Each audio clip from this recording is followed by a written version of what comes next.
오늘은 가장 중요하고 원론적인 부분을 다루는데 여러분들이 이미 다 아는 내용이지만 다시 한번 점검해보는 시간 갖도록 좀 했으면 좋겠습니다. 자, 우리가 사는 이 시대는 과학기술이 절정을 이루는 시대입니다. 그죠? 화성에 탐사선을 보내고, 자, 예전에 보냈던 탐사선이 지금 막 태양계 끝자락을 지나가가지고서는 바깥으로 나가 있는 상태고요. 또 인체에 대해서는 유전자 지도까지 만들어서 인체의 신비를 막 조금씩 밝히고 있고요. 그 외에도 예전에는 영화에서나 볼 법한 일들이 현실에서 막 다 이루어지고 있어요. 저 어릴 때 참 재밌게 봤던 만화 영화가 뭐냐면 독수리 오형제라는 만화 영화가 있었어요. 저희 또래 분들은 아마 다 보셔서 알 거예요. 근데 그걸 보면서 희한했던 게 뭐냐면 시계를 보면은 이 시계에 화면이 나와가지고서는 남 박사님 막 이러고서는 통화하던 장면을 봤거든요. 그래서 저런 게 어떻게 돼? 막 그러고서 만화니까 그랬는데 지금 다 시계를 보면서 통화를 하기도 하고 시계를 가지고 모든 것들을 다 작동하기도 하는. 그러면서 예전에 만화 영화에서 봤던 것들이 지금 현실로 이루어지고 있고요. 영화에서 봤던 공상과학 영화에서 봤던 것들이 다 현실에서 이루어지는 것들을 보게 됩니다. 왜 이런 말씀을 드리느냐 하면 아무리 과학이 발달하고 문명이 발달해도 하나님의 존재에 대해서는 알지도 못하고 증명하지도 못한다라는 거예요. 우리가 알고 있는 그동안 인류가 쌓은 수천 년의 그 지식, 수천 년 동안 쌓은 그 지식과 과학과 철학과 그 모든 것들을 가지고도 하나님의 존재에 대해서는 알지도 못하고 증명하지도 못한다라는 것입니다. 하나님을 아는 지식은 과학을 탐구하는 지식과는 완전히 다르기 때문입니다. 그래서 과학을 탐구하는 지식으로는 하나님을 절대로 알 수가 없습니다. 오직 예수 그리스도의 복음을 믿음으로 받아들이고 그 복음의 지식이 빛과 같이 우리의 영혼에 들어와야 비로소 하나님을 알 수 있습니다. 그래서 하나님을 아는 길은 오직 그 아들, 하나님의 아들 예수 그리스도 외에는 다른 방법이 없습니다. 하나님은 예수님을 통해서 당신을 우리에게 나타나시고 보이시고 알려주셨어요. 그래서 주님도 뭐라고 말씀하셔요? 나를 본 자는 아버지를 이미 보았느니라 라고 말씀하십니다. 예수님은 우리가 하나님을 볼 수 있도록 하나님께서 우리에게 보내신 귀한 분이다라는 거예요. 그래서 예수님을 본 사람은 하나님을 본 것과 똑같다라고 말씀합니다. 주님이 또 말씀하시죠. 나는 곧 길이요 진리요 생명이니 나로 말미암지 않고는 아버지께로 올 자가 없느니라. 이 말은 뭐예요? 예수님을 통하지 않고는 하나님을 알 수도 없고 하나님을 만날 수도 없고 하나님을 체험할 수도 없다라는 것입니다. 우리는 죄인이기 때문에 사실 하나님을 직접적으로 대면해서 볼 수도 없고 알 수도 없는 존재입니다. 로마서 3장 23절 말씀 보겠습니다. 로마서 3장 23절 말씀입니다. 시작.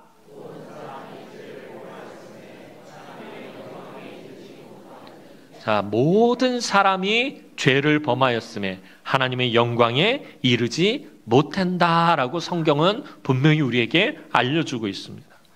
지극히 거룩하신 하나님 앞에 감히 설 수 있는 사람이 이 땅에는 한 사람도 없다라는 것입니다. 왜냐하면 부정하고 죄악으로 가득한 우리가 거룩한 하나님 앞에 서면 하나님의 거룩한 불에 의해 소멸되기 때문입니다. 히브리서 12장 29절 말씀 보면 우리 하나님은 소멸하는 불이심이니라 라고 말하고 있습니다. 하나님은 불과 같은 존재라는 거예요. 불이 의미하는 것은 모든 부정하고 모든 더러운 모든 죄악들을 다 태워버리는 것을 의미합니다. 우리 하나님은 너무 거룩하신 분이시기 때문에 조금이라도 더러운 것과 부정한 것과 죄악들이 하나님 가까이 오면 그 거룩한 불이, 그 소멸하는 불이 모두 다 태워버리게 됩니다. 그러니까 우리가 하나님 앞에 가고 싶어도 우리는 죄인이기 때문에 갈 수가 없고 만날 수도 없고, 만약에 하나님 앞으로 가면 하나님의 거룩한 불이 저와 여러분들을 다 태워버립니다. 그런 이 말은 뭘 의미하냐면 우리의 힘과 우리의 능력과 우리의 지식으로는 도저히 하나님을 알 수도 없고 만날 수도 없고 가까이 할 수도 없다는 말입니다. 그래서 우리가 하나님을 만날 수 있고 우리가 하나님을 알 수 있고 하나님을 체험할 수 있도록 그 길을 알려주셔야만, 그 방법을 알려주셔야만 우리가 하나님을 알 수도 있고 만날 수도 있고 가까이 할 수 있다는 거예요. 그래서 하나님이 우리를 만나주시고 교제할 수 있는 길을 알려주셨는데 그 길이 무엇이냐라는 거예요. 구약시대에는 우리가 하나님을 만날 수 있는, 사람들이 하나님을 만날 수 있는 길로 제시하신 것이 성전과 제사입니다. 성전과 제사를 통해서 하나님 앞으로 나아가고 하나님을 만날 수 있어요. 구약시대의 성전과 제사는 신약시대의 예수 그리스도를 상징하는 것입니다. 이제 신약시대로 와서 우리를 만나주시고 교제할 수 있는 길을 알려주셨는데 그 길이 바로 하나님의 아들 예수 그리스도입니다. 예수 그리스도를 통해 또 그 십자가의 공로를 통해 하나님 앞에 서면 우리는 절대로 죽지 않고 살 수 있습니다. 그뿐 아니라 하나님과 귀한 사랑의 교제를 할 수도 있습니다. 하나님을 알고 하나님 나라에 들어갈 수 있는 유일한 길은 오직 예수 그리스도뿐입니다. 그래서 우리가 늘 제 입에서 오직 예수밖에 없다, 오직 예수 그리스도뿐이다 라고 말하는 이유가 거기에 있는 것입니다. 예수 그리스도를 통하지 않고는 저와 여러분이 절대로 하나님을 알 수도 없고 하나님을 만날 수도 없기 때문입니다. 그래서 예수 그리스도 안에 아버지의 영광이 있고 하나님의 나라가 있고 영생의 복이 있는 것입니다. 따라서 이 땅을 살아가는 동안에 우리 인생에 있어서 가장 중요한 것은 예수 그리스도를 만나고 예수 그리스도를 알고 예수 그리스도와 함께하는 삶을 사는 것입니다. 이것이 오늘 저와 여러분들에게 신앙생활에 있어서 제일 중요한 것입니다. 예수 그리스도입니다. 여러분들이 삶 가운데서 예수님을 만나고 예수님과 동행하고 예수님을 알고 예수님을 체험하는 것, 그것이 제일 중요하다라는 것입니다. 오늘 바울은 하나님의 아들 예수 그리스도의 복음을 들은 사람들은 이미 흑암의 권세에서 하나님의 아들의 나라로 옮겨진 사람이다 라고 말씀하고 있습니다. 그게 오늘 본문 13절 말씀입니다. 13절 말씀 보도록 하겠습니다. 13절 말씀 읽어봅니다. 시작.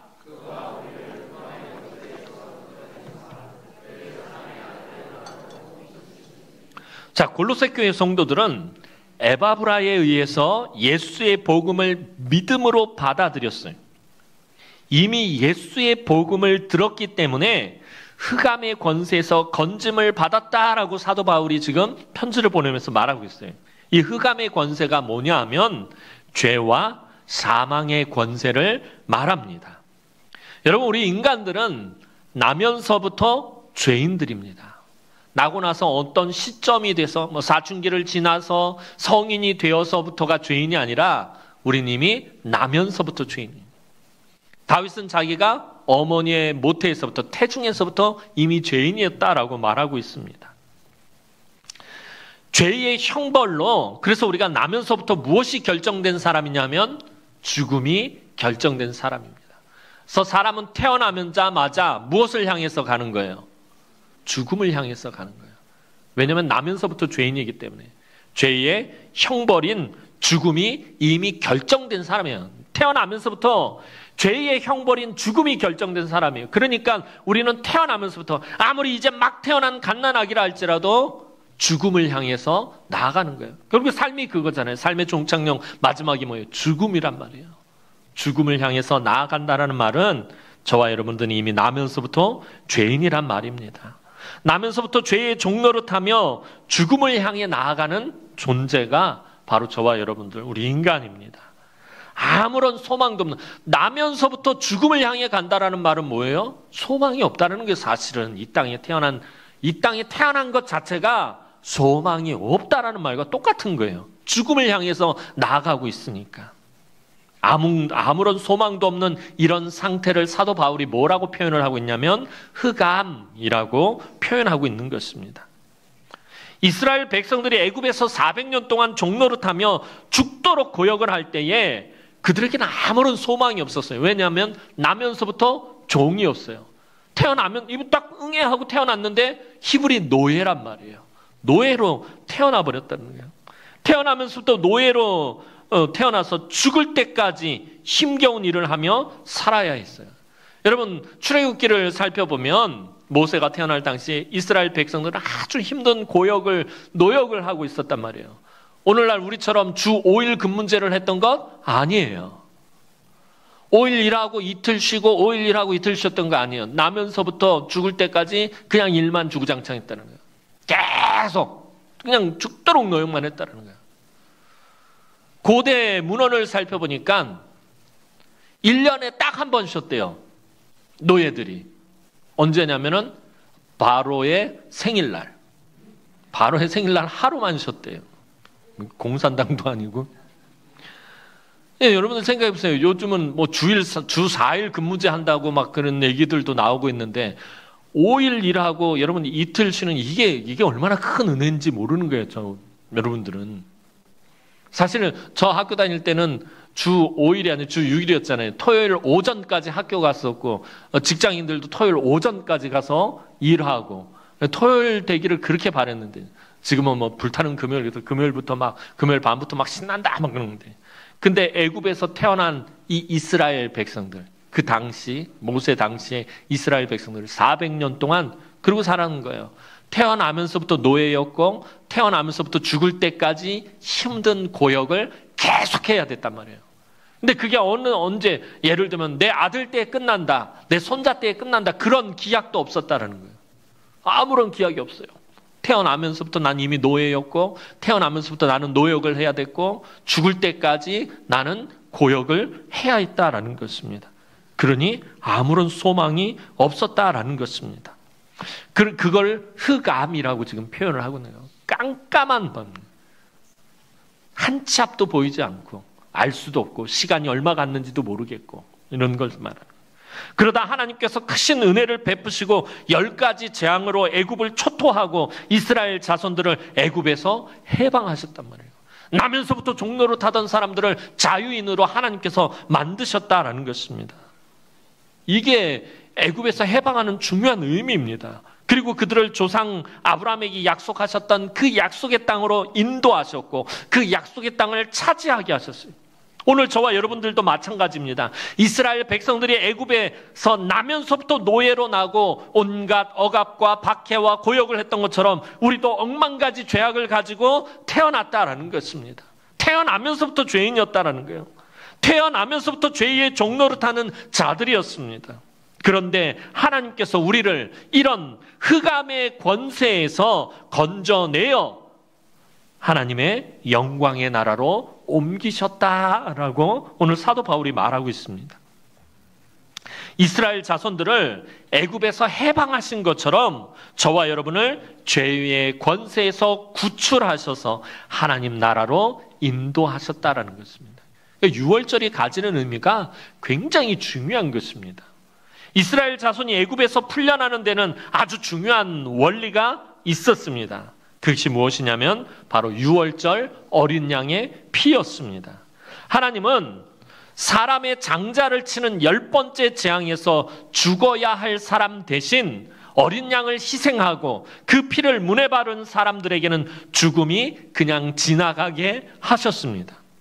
그 어린 양이 나를 대신해서 죽었다라는 것을 믿고 그 피를 문에 바를 때에 하나님의 사자가 그 사람이 이미 재앙을 받아 죽었다 여기고 그 집을 그냥 넘어갔습니다. 유월이라는 말이 넘어가다라는 뜻입니다. 그러니까 이 죽음이 그냥 넘어갔다라는 것입니다. 백성들이 어린 양을 잡아요. 나중에 레위기 보면 제사법을 나오는데 어린 양을 어떻게 잡으면 칼로 목을 따요. 좀 잔인하긴 하죠. 근데 피를 다 받아내요. 그리고 그 피를 문설주와 임방에다 바르는 거예요. 그런데 이 양을 죽여야 되는 거잖아요. 어린 양을. 내가 어린 양을 죽일 때 죽으면서 피를 흘리잖아요. 이게 어떤 의미냐면 바로 이 양이 누구다? 나다라는 의미를 갖는 거예요. 원래는 내가 죽어야 되는데 내가 죄인이기 때문에 하나님 앞에서 죽어야 되는데 이 양이 대신 죽는구나. 원래 내가 죽어야 하는데 내가 대신 이 어린 양이 죽었다라고 하면서 그 피를 문에 바를 때 하나님의 사자가 그 사람이 이미 재앙을 받고 죽었다라고 여기고선 그냥 지나간다라는 것입니다. 이게 유월절의 의미인 거예요. 유월절의 이 어린 양은 누구를 상징하는 거죠? 예수 그리스도를 상징하는 거예요. 따라서 오늘날에 우리가 예수 그리스도께서 십자가에서 우리의 모든 죄를 대신 짊어지시고 희생의 어린 양으로 죽으셨다라는 것을 믿을 때에 죄의 형벌인 죽음이 우리를 지나가게 하셨습니다. 그것이 오늘 본문 14절 말씀입니다. 14절 말씀 보겠습니다. 14절 말씀 읽습니다. 시작. 그 아들 안에서, 예수 그리스도 안에서, 예수 그리스도 안에서란 말은 오직 예수 그리스도를 통해서만 이런 의미예요. 예수 그리스도를 통해서만 우리가 속량, 곧 죄사함을 받았다라고 사도 바울이 말합니다. 흑암의 권세에서 건져내었다라는 것은 14절 말씀으로 표현을 하면 속량하셨다라는 거예요. 같은 의미가 되는 거예요. 근데 이 속량이란 말이 뭐냐라는 거예요. 속량. 속량이란 말은 어떤 것을 그에 합당한 값을 지불하고 샀다라는 의미예요. 이게 고대 사회에서는 어디에서 사용되는 말이냐면 노예 시장에서만 쓰는 말인 거예요. 이게 사실은 그냥 일반적으로 쓰는 말이 아니라 노예 시장에 가면은 노예들이 어디 적군 전쟁을 해서 패한 나라의 그 포로들을 다 끌고 온다든지 또 뭔가 죄를 지은 사람들이 더 이상 그 죄를 감당할 수 없는 사람 다 노예를 삼아요. 노예 시장에 가면 사람들이 쫙 서 있으면 목에 팻말이 붙어 있어요. 값이 붙어 있어. 거기에 값이. 누구는 얼마, 누구는 얼마, 저 사람은 얼마, 그 값이 붙어 있어요. 그래서 어떤 사람이 노예 시장에 가서 돈을 지불하고, 난 저 노예를 사겠다고 보니까 값이 거기 있어요. 그래서 그 값을 지불하고 돈을 주고 그 노예를 사오면 그 노예가 주인에게 속하게 돼요. 그것을 속량이라고 하는 거예요. 그러니까 이 속량이란 말은 우리가 성경에서 신앙적으로 쓰고 있지만 이 당시에, 그러니까 아주 오랜 고대 사회에서는 노예 시장에서 쓰던 말입니다. 그래서 이제 주인이 그 노예의 값을, 몸값을 지불하고 데리고 와요. 그럼 이제 이 소유권이 어디로 넘어가는 거예요? 돈을 지불을 했으니까 주인에게로 넘어갑니다. 자, 그러면 조금 전까지 그 노예를 소유하고 있었던 노예 상인도 이제는 더 이상 이 노예를 어쩌지 못합니다. 노예를 딱 저 주인에게 넘겼어요. 가는데 자식 말도 안 듣고 그래서 거기서 막 두들겨 패요. 팰 수 있어요, 없어요? 없어요. 왜냐하면 이제부터는 소유권이 넘어갔기 때문에 이 노예에게 어떤 해를 가할 수도 없어요. 왜냐하면 저 사람의 재산이기 때문에, 저 사람에게 속했기 때문에 어떠한 위해를 가할 수가 없어요. 이제 노예 상인도 더 이상 그 노예를 어쩌지 못합니다. 이미 몸값을 다 받았기 때문에. 근데 몸값을 다 받았기 때문에 더 이상 어쩔 수가 없다는 거예요. 마찬가지로 하나님은 흑암의 권세, 즉 죄와 사망의 권세 아래에 있던 우리를 그 값을 주고 사오셨다라는 거예요. 저와 여러분들이 원래 죄의 종노릇하고 죄에 묶여가지고 있었던 사람들이에요. 그래서 몸값이 다 정해져 있었어. 다 똑같아요. 우리의 몸값이 뭐예요? 생명이에요. 죽음이에요. 죽음. 우리를 살려면 누군가 내 대신 죽어야 되는 거예요. 죄의 형벌의 죽음이기 때문에 몸값이 생명인 거예요. 누가 대신 나 대신 생명으로 몸값을 치러야만 내가 해방될 수가 있다는 거예요. 이 몸값을 누가 지불하셨어요? 하나님이 사랑하는 아들 예수 그리스도의 피와 생명으로 조금도 남김없이 모조리 다 지불하셨다는 것입니다. 저와 여러분들의 죄의 문제가 해결되려면 누군가가 내 몸값을 치러야 되는데, 내 몸값이 뭐라 그랬어요? 생명이라고 그랬잖아요. 누군가가 대신 생명을 내놓아야지 나의 값이 다 완전히 치러지게 된다는 거예요. 그래서 하나님께서는 하나님의 사랑하는 독생자 예수 그리스도의 피와 생명으로 조금도 남김없이 모조리 우리의 죄값을 다 지불하셨어요. 이것이 속량, 곧 죄사함이다라고 사도 바울이 오늘 말하고 있습니다. 이 세상에서 가장 존귀한 것으로 그 무엇과도 바꿀 수 없는 것으로 값을 치르셨기 때문에 흑암의 권세가 더 이상 아무것도 요구하거나 어찌할 수 없다라는 것입니다.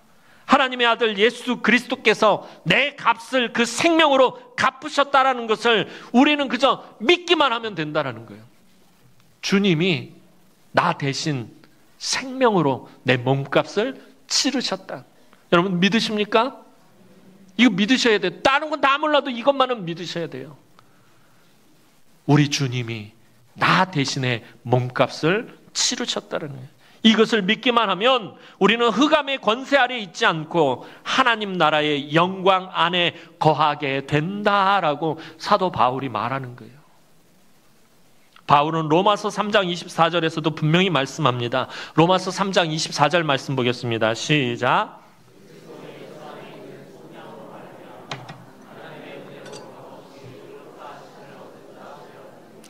그리스도 예수 안에 있는 속량으로 말미암아 하나님의 은혜로 값없이 의롭다 하심을 얻은 자가 되었느니라. 값없이 죄의 종노릇하는 데서 풀려났다라는 것입니다. 원래 이 노예가 자유인이 되려면 몸값을 치러야 되는데 내가 몸값을 어떻게 마련해요? 내가 몸값을 치를 수가 없잖아요. 하나님이 대신 몸값을 치렀단 말이에요. 그것을 값없이라고 표현을 하고 있는 거예요. 내가 치른 것이 아니니까 값없이 의롭다 하심을 얻었다는 거예요. 값없이 자유인이 되었다라는 것입니다.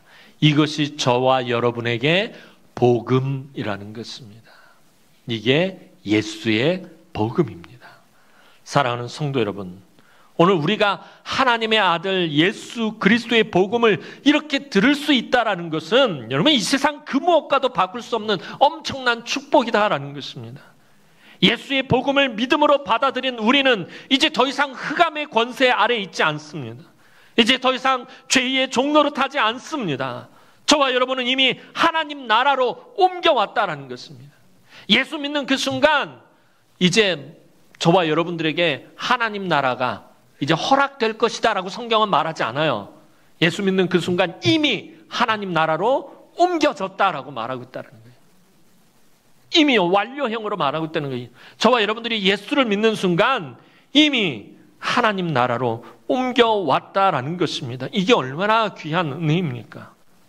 사탄의 세력이 과거 우리의 죄를 가지고 하나님 앞에서 참수할 수 없어요.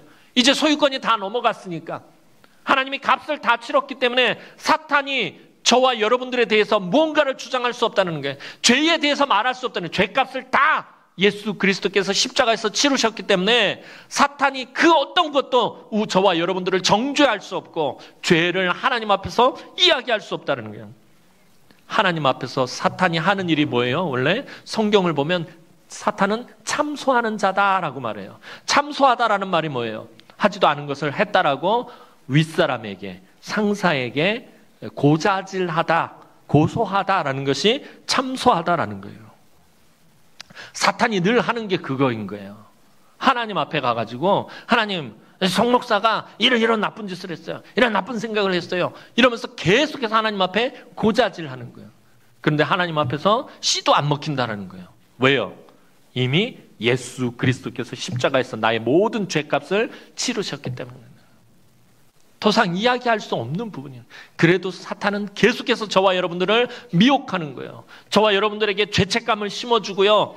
저와 여러분들이 예수를 믿었다 할지라도 때로는 아니죠. 매일같이 어떻게 보면 저와 여러분들이 악한 것을 생각하고 죄를 범하기도 하고 실수하고 허물이 많아요. 예수를 믿는데도 그런 사탄이 계속해서 우리를 참소해요. 그런데 그때마다 우리는 어떻게 하면 돼요? 담대하게 하나님의 은혜의 보좌 앞으로 나아가서 우리의 죄를 하나님 앞에 고하기만 하면 돼요. 회개하기만 하면 돼요. 그럼 더 이상 하나님은 아무것도 문제 삼지 않아요. 근데 우리가 하나님 앞으로 나아가지 못하도록 사탄이 우리 마음에 주는 게 막 계속 죄책감을 주는 거예요. 막 죄책감. 너 예수 믿는다고 하면서 그런 죄를 졌지. 너 예수 믿는다고 하면서 너 그런 말 했지. 너 예수 믿는다고 하면서 너 누구 미워했지. 계속해서 우리에게 계속해서 미혹하는 것이 사탄이 하는 짓인 거예요.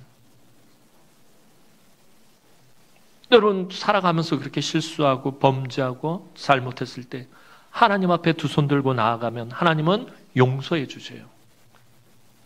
이미 우리의 모든 죄를 예수 그리스도께서 십자가에서 다 사하셨어요. 우리 이전의 죄도 사하셨고 현재의 죄도 사하셨고 앞으로의 죄도 사하셨어요. 그래서 우리가 하나님 앞에 나가서 회개하기만 하면 아무 문제가 없는 거예요. 미래의 죄까지 예수 그리스도께서 십자가에서 다 사하셨기 때문에 그것을 믿는 사람은 하나님 앞에 나아가면서 하나님, 내가 이런 죄를 졌습니다. 그럼 하나님이 용서해 주신다는 거예요. 여러분들 혹시라도 마음에 사탄이 그런 마음을 줄 때 여러분들 죄책감을 가지고 자책하지 마세요. 하나님 앞에 나아가면 돼요. 은혜의 보좌 앞으로 나아가면 돼요. 여러분 자녀들을 키우면서 그러잖아요. 자녀들이 잘못한 걸 뻔히 알고 있는데 아빠 잘못했어요 라는 말을 안 하는 거야. 언제 하나 기다려보자. 근데 아빠 잘못했어요 하고 오면은 넌 일로 와 잘했다. 이러면서 막 귓방맹이를 날리나요? 아니잖아요. 이미 알고 있었거든요. 그래, 다음부터는 그러지 마라. 사탄은 우리를 자꾸 그렇게 하나님이 우리를 용서하지 않을 거라고, 하나님이 우리를 징계할 거라고, 하나님이 우리에게 벌 주실 거라고 자꾸 사탄은 우리의 마음에 그런 걸 심어요. 하나님이 왜 저와 여러분들을 벌을 주셔요? 이미 끝났어요. 십자가에서. 때로는 하나님이 징계하시고 훈계는 하셔요. 심판하지 않으셔요. 멸망시키지 않으셔요. 우리의 죄값을 예수님께서 다 십자가에서 치르셨기 때문이에요. 사탄이 계속해서 뻔질나게 하나님 앞에서 저와 여러분들을 이간질하려고 큰 난리를 피는 거예요. 우리는 흔들릴지라도 하나님이 우리를 붙잡고 계시기 때문에 절대로 하나님이 저와 여러분들을 포기하지 않으셔요. 버리지 않으셔요. 그래서 제가 늘 말씀드린 게 그거잖아요. 저와 여러분들이 아무리 하나님 속을 빡빡 썩여도 하나님은 저와 여러분들에게 은혜 베푸시기를 멈추지 않는 이유가 거기에 있는 거예요. 이미 구원하셨기 때문에. 사탄의 그런 미혹에 넘어가지 않았으면 좋겠어요. 예전에 아이들을 키워보니까 그런 거예요. 우리 큰 놈이 맨날 둘째한테 당해요. 한 번은 집에 이런 얘기 하면 안 되는데. 근데 집에 가서 혼나는데. 컴퓨터를 이렇게 집에 한 대가 있으니까 둘이 이제 서로 하겠다고 싸우는데가 큰 놈한테 밀렸어. 둘째가 화가 났잖아요. 그러니까 큰 놈이 컴퓨터만 하고 이렇게 전원 스위치만 켜면 엄마, 오빠 공부 안 하고 컴퓨터만 해. 이게 참소하는 거예요. 이게. 좀만 공부하다 좀만 누워있으면 엄마, 오빠 공부 안 하고 누워있어. 뭐 이러는 거야. 잠만 자. 만화책 봐. 뭐 이러는 거. 사탄이 미안해 얘들아. 그리고 쳐다보지 마. 막 찌릿찌릿해요. 큰일 났다. 나 오늘 집에 가서 어떡하지? 오늘 도망가야 되겠다. 오늘 집에 일찍 안 들어가야지. 잠들면 들어가야 되겠다. 사탄이 그런다라는 거예요. 우리 딸이 사탄이라는 얘기가 아니고 오해하지 마시고 예를 들어서 설명한 거예요. 계속해서 사탄은 저와 여러분들 물고 넘어지는 거예요. 그래서 죄에서 벗어나질 못하게 만드는 거예요. 죄에서 빠져나오지 못하게 만드는 거예요. 너는 하나님이 이미 포기했다는 거예요. 여러분 그런 사탄의 게임에 절대로 넘어가시면 안 돼요. 그래서 오직 예수 그리스도만 바라봐야 돼요. 믿음의 주여 온전하게 하시는 이인 예수만 바라봐야 하는 것입니다. 어디 얘기하다가 여기까지 왔노? 자, 우리의 연약한 허물을 가지고 사탄이 절대로 책임을 물을 수가 없어요. 하나님의 아들 예수 그리스도께서 그 모든 책임을 이미 다 감당하셨어요. 우리는 죄에 대해서 이제 그 어떤 빚도 없어요. 여러분이 예수를 구주로 영접한 그 순간 죄에 대해서 어떤 빚도 없어요. 이것이 복음의 놀라운 능력이라는 거예요. 골로새 교회 성도들은 이 놀라운 복음의 능력을 이미 누리고 있었다라고 사도 바울이 오늘 말하고 있어요. 오늘 저와 여러분들도 마찬가지입니다. 우리도 더 이상 흑암의 권세에 매여 있지 않아요.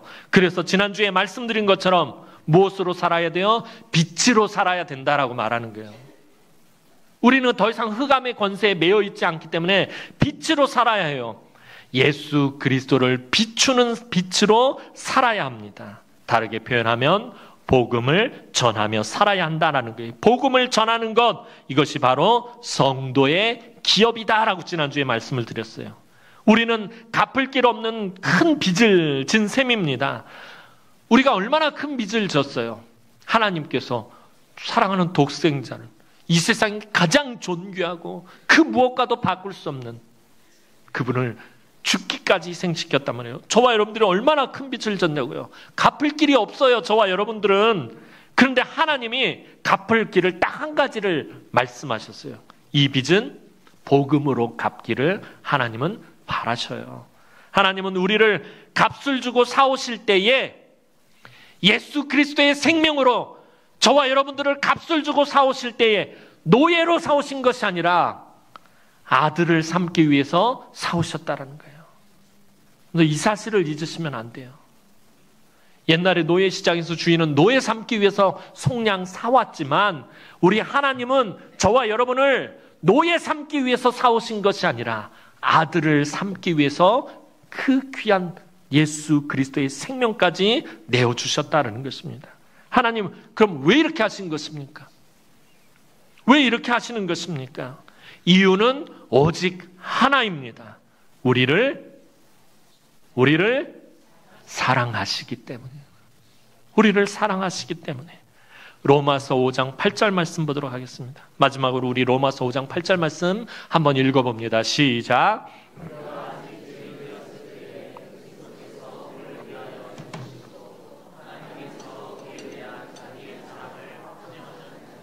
아멘. 우리가 아직 죄인 되었을 때에, 우리가 아직 죄인 되었을 때란 말은 뭐예요? 우리가 아직 예수를 믿기도 전에 그리스도께서 우리를 위하여 죽으심으로 하나님께서 우리에 대한 자기의 사랑을 확증하셨느니라. 예수 그리스도의 십자가가 뭐예요? 하나님의 사랑의 확증이라는 거예요. 저와 여러분들의 모든 죄값을 예수님의 생명으로 다 갚으신 것, 하나님이 우리를 향한 사랑의 확증이시다라는 거예요.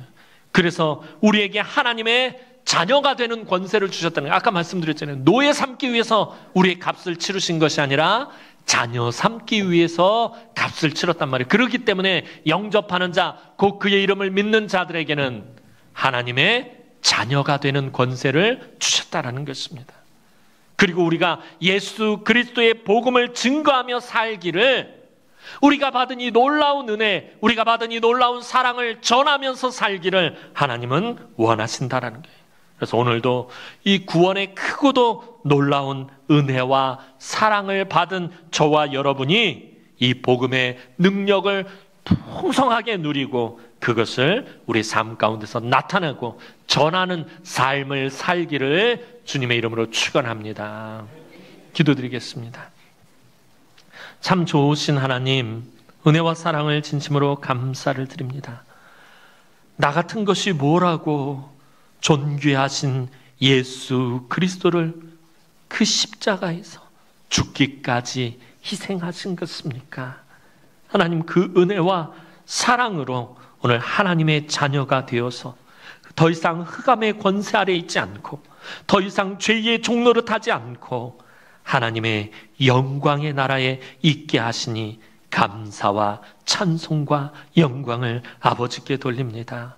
하나님, 우리가 더 이상 죄에 매여서 살아가지 않게 하시고 오직 하나님 나라의 영광을 위하여 예수의 복음을 전하는 삶을 살아갈 수 있도록 하나님 은혜를 베풀어 주옵소서. 감사를 드렸고 예수님의 이름으로 기도하옵나이다. 아멘.